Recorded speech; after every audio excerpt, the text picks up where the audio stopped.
Hello all, मी doctor Netra. कालच नवरात्राचे उपास संपले आणि आपण उपास सुरू होण्याच्या आधीच एक सिरीज केलेली श्रावणामध्ये की आपण उपासाची थाळी कशी बॅलन्स करू शकतो. एकूणच आपण आपल्या नेहमीच्या आयुष्यात सगळ्याच गोष्टीत कशा पद्धतीने बॅलन्स करू शकतो याचा आपण प्रयत्न करत असतो. घर आणि करिअर कसं बॅलन्स करायचं, मानसिक आणि शारीरिक हेल्थ कशी बॅलन्स करायची, सामाजिक आणि पर्सनल लाईफ कशी बॅलन्स करायची, अशा अनेक तारेवरच्या कसरती सुरू असतात. बऱ्याच वेळा आपण त्यातलं थोडंसं मिळावं आणि एक बॅलन्स राहावा, सगळ्या गोष्टी एन्जॉय करायला मिळाव्यात असा प्रयत्न करत असतो. पण जेव्हा कधीतरी आपल्या मानसिक स्वास्थ्यामध्ये बदल होतात आणि आपण कुठल्या तरी एक्स्ट्रीमिझमकडे जातो तेव्हा त्याचे आपल्या शरीरावर आणि मनावर खूप परिणाम होतात. आज हे सांगण्याचं कारण असं की मी आज एक न्यूज वाचली की एक स्त्री जी फ्रुटेरियन म्हणजे जसं नॉन व्हेजिटेरियन व्हेजिटेरियन असतात तशी ती फक्त फळांवर जगत होती आणि काल का आज तिचा दुर्दैवी मृत्यू झाला.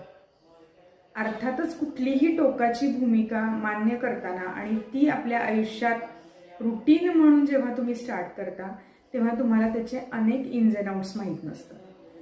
त्या स्त्रीला अनेक कॉम्प्लिकेशन्स डिटेक्ट झाले, त्याच्यावर तिला ट्रीटमेंट घे म्हणून सांगितलं, तर तिच्या मनात एक कन्सेप्ट होता की माझं शरीर सगळ्या प्रकारच्या आजारांना बरं करण्याची त्याच्यामध्ये क्षमता आहे आणि माझं शरीरच हे सगळं बरं करेल. मागच्या वर्षी फिलिपिन्समध्ये सुद्धा एक स्त्री अशीच गेली होती, अगदी तरुण मुलगी होती. तिनं सुद्धा मी फक्त फ्रूट्स खाऊन आयुष्य काढू शकते असा काहीतरी एक एक्स्ट्रीमिझम डोक्यात घेतला होता आणि ती माल नरिशमेंटमुळे गेली. डाएटबद्दल मी अनेक व्हिडिओ केले, त्याच्यामध्ये मी खूप वेळा सांगितलेलं आहे की फक्त प्रोटीन डाएट करणार, फक्त भाकरीच खाणार, फक्त पोळीच खाणार, फक्त सलाडच खाणार, फक्त स्प्राउट्सच खाणार, फक्त एकच वेळ खाणार, फक्त भाज्यांचेच पदार्थ खाणार, फक्त नॉन व्हेजिटेरियन खाणार. हे जे सगळे एक्स्ट्रीम प्रकार आहेत हे ह्याच्यासाठी तुमचं शरीर आणि मन बनलेलं नाही.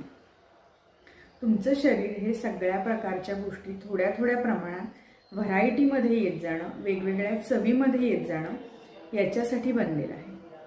अनेक वेळा मी सांगत असते की आपल्या म्हणजे काही लोकांच्या डोक्यात अशी कन्सेप्ट असते की माझं शरीर चालवायसाठी मी फक्त अन्न खातो, तर बाकी मला त्या अन्नाशी काही देणं घेणं नाही आहे. अतिशय शुद्ध मूर्खपण आहे.